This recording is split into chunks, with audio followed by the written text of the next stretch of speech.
గతంలో BRS party నాయకులు నిరుద్యోగులుగా ఎంతో రకాల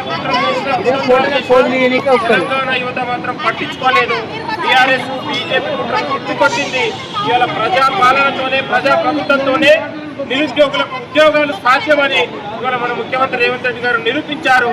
తెలంగాణ యువత భవిష్యత్తు కోసం ఉద్యోగాల కల్పన కోసమే రాష్ట్ర ప్రభుత్వం కృషి చేస్తా ఉంది అనడానికి ఇది ఒక నిదర్శనంగా మేము అందరం చెప్పుకుంటా ఉన్నాం.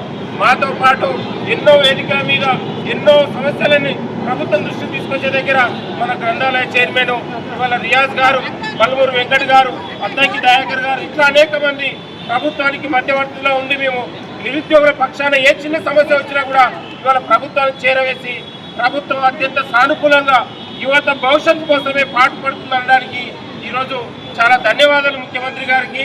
తెలంగాణ యువత మొత్తం కూడా ఈరోజు సంబరాలు చేసుకోవాల్సిన అవసరం ఉందని కూడా తెలంగాణ యువతకు మేము పిలుపునిస్తా ఉన్నాం. బీఆర్ఎస్ బీజేపీ నాయకులారా, నిరుద్యోగులు అడ్డు పెట్టుకొని చిల్లర రాజకీయాలు చేయొద్దు. ఇక్కడైనా మీరు బుద్ధి తెచ్చుకోవాల్సిందిగా నేను ప్రతిపక్ష నాయకులకు హితవు పలుకుతా ఉన్నాను. ప్రజా పాలనలోనే ఇవాళ ఉద్యోగాల భర్తీ కానీ ప్రభుత్వ పాఠశాల విద్యకు పెద్దపీట వేసి యూనివర్సిటీల సమస్యలు పరిష్కరించినటువంటి గొప్ప నాయకుడు మన ముఖ్యమంత్రి రేవంత్ రెడ్డి గారు అనే విషయాన్ని మరొకసారి మీ అందరికీ తెలియజేస్తా ఉన్నాను.